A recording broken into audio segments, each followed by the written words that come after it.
Hello दोस्तों, नमस्कार। स्वागत है आपका एक के मेंटोर में। आशा करता हूँ आप सभी अच्छे होंगे, स्वस्थ होंगे। तो आज के इस वीडियो में हम assistant section officer in CSS के जॉब प्रोफाइल के बारे में बात करेंगे, जो कि ये एक एसएससी सीजीएल से भरा जाने वाला ग्रुप बी का पोस्ट है। इन्हीं के बारे में आज हम बात करेंगे कि इनको क्या क्या सुविधाएँ मिलती है, प्रमोशन, ट्रांसफ़र, सैलरी, ट्रेनिंग, बहुत सारी चीज़ें इस वीडियो में हम जानेंगे इनके बारे में। देखिए, मैं जो वीडियो बनाता हूँ वो कोशिश करता हूँ कि ज़्यादा वीडियो लंबा ना खींचें और उतना में ही आप लोगों को सारी चीज़ें मिल जाएं। बस काम की बातें हों, केवल फिजूल की बातें ना। चलिए, ये भी वीडियो वैसा ही होने वाला है और वीडियो को अंत तक देखिएगा, और यदि चैनल पर नए हो तो चैनल को जरूर सब्सक्राइब करिएगा। चलिए शुरू करते हैं। अब तो सबसे पहले हम इनके काम के बारे में बात करते हैं। इनका काम क्या होता है डिपार्टमेंट में। तो जो एएसओ होते हैं, इनका एक डेस्क जॉब होता है, मतलब एक क्लर्कियल टाइप जॉब, जहाँ पे आपको केवल फाइल से रिलेटेड काम करना है। इनका मेन काम होता है नोटिंग, ड्राफ्टिंग। इनको थोड़ा नोटिंग ड्राफ्टिंग ज़्यादा करना पड़ता है क्योंकि काम थोड़ा ज़्यादा रहता है वहाँ पे, और अपने सीनियर को सपोर्ट करना। और जो इनका ऑफिस आवर होता है वो 9:30 से 6 का है। जो भी जिनका भी 5 दिन ड्यूटी होता है वो 9:30 से 6 का ही ऑफिस आवर होता है। इनका भी वैसा ही ऑफिस आवर 9:30 से 6, और वीक में 5 दिन ड्यूटी। इस सब का वैसा ही होता है। एसएससी में जो भी पोस्ट हैं करीब करीब एसएससी जीएल से, वो उनका 5 दिन ही करीब करीब ड्यूटी होता है। तो इनका भी वैसे ही है। अब हम बात करें इनकी ट्रेनिंग की, तो इनका जो ट्रेनिंग होता है वो करीब 2.5 से 3 मंथ का इनका ट्रेनिंग होता है, जिसमें बहुत सारी चीज़ें आप लोग को करवाई जाती हैं। आपको हॉस्टल में रखा जाता है, या फिर जो दिल्ली से सटे हैं, या फिर जिनका घर हॉस्टल से नज़दीक है वो अपने घर से भी जाते हैं, और जो दूर दराज के हैं वो हॉस्टल में ही रह के अपना ट्रेनिंग कंप्लीट करते हैं। तो उसी दौरान एक इनका भारत दर्शन करके एक स्टडी टूर होता है, जिसमें कि भारत के बहुत सारे जगहों पे इनको घुमाया जाता है, चुनिंदा जगहों पे, और वो सब डीओपीटी डिसाइड करती है कि कहाँ पे इनको ले जाना है। प्रत्येक साल ही अलग अलग जगहों पे घुमाया जाता है। जिनका भी किसी का ट्रेनिंग पिछले साल हुआ तो उनको कुछ अलग जगह पे, और इस साल जो हुआ वो कुछ अलग जगह पे। तो ऐसे ऐसे होता है, जिनका ट्रेनिंग जैसे जैसे होता है उनको अलग अलग जगहों पे घुमाया जाता है, और ये सब डीओपीटी केवल डिसाइड करती है कि कहाँ पे किसको घुमाना है। वैसे ही जिससे कि इस साल जो ट्रेनिंग हुआ 2020 में, तो इस साल का ट्रेनिंग हो गया ऑनलाइन, तो बहुत सारे लोगों को ये सब चीज़ें नहीं मिली करने को या घूमने को बाहर। तो चलिए, ये तो हो गया ट्रेनिंग की बात। अब हम बात करें इनके प्रमोशन का। तो प्रमोशन, बहुत सारे लोग पहले प्रमोशन के कारण ही जाते थे इसमें, या फिर जो कि दिल्ली रहना चाहते थे वो तो अच्छा है, लेकिन प्रमोशन भी यहाँ पे पहले अच्छा था। लेकिन अब क्या है कि प्रमोशन जो है की बात करें तो 2011 के जो एएसओ थे वो 2019 में जाके एसओ बने हैं, वो भी एडहॉक। एडहॉक का मतलब कि वो रेगुलर बेसिस पे एओ नहीं बने हैं, एसओ नहीं बने हैं। मतलब उनको तो सैलरी मिल रही है, लेकिन वो अभी भी जो सीनियरिटी लिस्ट जो होता है वो एसओ में ही गिना जाता है। केवल सैलरी मिल जाती है, लेकिन वो एडहॉक कंफर्म नहीं है। तो वैसा ही है।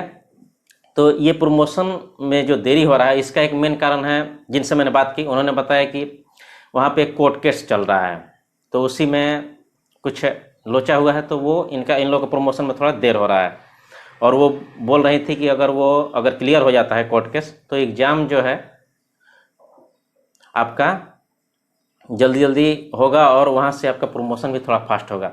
फिर भी जो इनका एलिजिबिलिटी क्राइटेरिया है एग्ज़ाम देने का, डिपार्टमेंटल एग्ज़ाम, जो जिससे कि आपका प्रमोशन होगा, वो करीब 5 साल है। 5 साल बाद ही आप डिपार्टमेंटल एग्ज़ाम दे सकते हैं, और उसके बाद आपके प्रमोशन के रास्ते खुलेंगे। तो वही है मिनिमम। फिर भी प्रमोशन में आपको 6 से 7 साल लग ही जाएंगे, अगर ये कोर्ट केस भी क्लियर होता है और आप डिपार्टमेंटल एग्ज़ाम भी देख के प्रमोट होते हैं, तो आपको मिनिमम 6 से 7 साल लग ही जाएंगे एसओ बनने में। तो ये है अभी हाल प्रमोशन का। मतलब पहले से थोड़ा सा गड़बड़ है प्रमोशन, लेकिन हो सकता है बाद में ये सब कोर्ट केस सुलझ जाए तो प्रमोशन थोड़ा सुधरे और आप रेगुलर बेसिस पे एसओ बन पाएँ। तो इनका जो अब प्रमोशन का आगे होगा, एसओ से आप एसओ बनेंगे, जिनका ग्रेड पे 4800 होता है, और एसओ का 4600। उसके बाद आपका जो एसओ से अगला प्रमोशन जो होता है वो अंडर सेक्रेटरी, जो कि ग्रुप 1 में, क्लास 1 में चले जाते हैं, ग्रुप 1 ऑफिसर। उसके बाद डिप्टी सेक्रेटरी, उसके बाद डायरेक्टर, ऐसे इनका प्रमोशन होता है। तो आप प्रमोशन से डिप्टी सेक्रेटरी या डायरेक्टर तक जा सकते हैं अगर आप कम उम्र में ज्वाइन करते हैं तो ये सब है प्रमोशन का। अभी थोड़ा सा हाल खस्ता है, लेकिन वो हो सकता है भविष्य में सुधर जाए। बहुत जगह वैसा ही हुआ है कि प्रमोशन का हाल थोड़ा खस्ता ही है पहले से, और लटका पड़ा है, बहुत जगह प्रमोशन लटका पड़ा है। तो इनका भी थोड़ा वैसा ही है, लेकिन हो सकता है भविष्य में वो सब सुधर जाए। हाँ, बहुत सारे लोग यूपीएससी की तैयारी करते हैं, तो इनका जो ट्रांसफ़र है, इनका ट्रांसफ़र न के बराबर ही होता है, या फिर ट्रांसफ़र कभी हुआ भी तो तुरंत से आपको दिल्ली बुला लिया जाता है। तो इनका जो मतलब जो पोस्टिंग होता है वो ज़्यादातर दिल्ली में है, दिल्ली में ही। तो जो भी यूपीएससी एस्पायरेंट होते हैं उनके लिए ये जॉब जो है वो बहुत ही बेहतर है। मतलब मेरी माने या फिर मुझे जो लगता है, तो इससे बेहतर और कोई जॉब नहीं हो सकती। जो भी यूपीएससी की तैयारी कर रहे हो या फिर करना चाहते हो यूपीएससी की तैयारी, तो ऐसे सीजीएल से वो ये पोस्ट लेके आराम से दिल्ली अपना जा सकते हैं और वहाँ पे वो यूपीएससी की प्रिपरेशन कर सकते हैं। इसमें जो ट्रांसफ़र का जो है वो झमेला नहीं है। ये ज़्यादातर ट्रांसफ़र भी होता है तो डिप्यूटेशन बेस पे, और वो तुरंत आपको दिल्ली बुला लिया जाता है।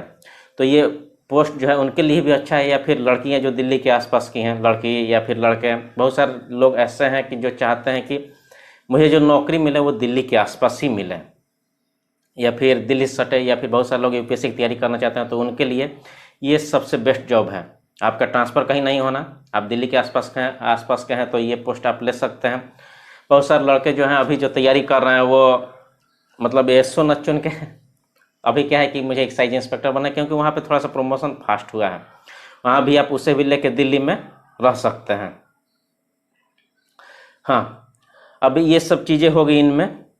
इनका जो अब सैलरी की बात करें तो इनका जो शुरुआती सैलरी है अभी के अनुसार, जो कि आपको मालूम है कि 19 जुलाई के बाद 2019 जुलाई के बाद से अभी तक डीए नहीं दिया गया किसी को भी तो जो करंट डीए था 17%, उस पर जो इनका जो सैलरी बनेगा दिल्ली में, वो ग्रोस सैलरी की मैं बात कर रहा हूँ। ग्रोस सैलरी जो इनका बनेगा दिल्ली में वो करीब 67,000 के आसपास इनका बनेगा ग्रोस सैलरी दिल्ली में। और चूंकि इनका पोस्टिंग जो होता है वो दिल्ली में ही होता है, तो दिल्ली में चूंकि पोस्टिंग होता है तो इनका ग्रोस सैलरी वही होगा। उसमें जो XYZ सिटी होता है भारत में, जो अलग अलग शहरों में जो सैलरी अलग अलग बनती है, वो यहाँ पर कुछ नहीं है। उनका सैलरी जो है इतना ही बनेगा। ये ग्रोस सैलरी की उसमें से आप 10% जो आपका कटता है NPS में, वो सब चीज़ें आप हटा लीजिए तो थोड़ा सा कम होगा। लेकिन मैं ये ग्रोस सैलरी की बात कर रहा हूँ, तो इतना आपका ग्रोस सैलरी भी होगा जो कि कम नहीं है, और वहाँ पे आपको पढ़ाई के लिए भी टाइम मिलेगा। तो वहाँ पे आप रह के तैयारी भी कर सकते हैं दिल्ली में आसानी से। तो ये सब चीज़ें था इस वीडियो में। हाँ, इसके अलावे इनको क्या क्या मिलता है वो भी थोड़ा सा इसके अलावा इनको एक साल में एक बोनस टाइप मिलता है। बोनस तो इनको 7,000 मिलता है, और बोनस जैसा ही इनको एक ऑनरेरियम करके मिलता है। वो पता नहीं उसे भी हम बोनस बोल सकते हैं या फिर क्या। तो इनको एक ऑनरेरियम मिलता है प्रत्येक साल 5,000 का। और बोनस तो सारे सरकारी कर्मचारियों की, जो भी नॉन गजेटेड ऑफिसर होते हैं, नॉन गजेटेड जो भी कर्मचारी होते हैं, उनको 7,000 का बोनस मिलता है साल में। और वो जो मैंने बोला 5,000, वो भी एक बोनस टाइप ही समझ लीजिए, ऑनरेरियम मिलता है कि साल में इनको। तो जो बोनस हो गया इनके 7,000 का, वो सारे नॉन गजेटेड कर्मचारियों को मिलता है भारत सरकार में। और रेलवे में ये थोड़ा अलग है, क्योंकि रेलवे में जो बोनस मिलता है वो थोड़ा अलग मिलता है, ज़्यादा मिलता है उन लोगों को। तो ये सब था इस वीडियो में। और वीडियो यदि अच्छा लगे तो जरूर चैनल को सब्सक्राइब करिएगा और जुड़े रहिए मेरे साथ। धन्यवाद।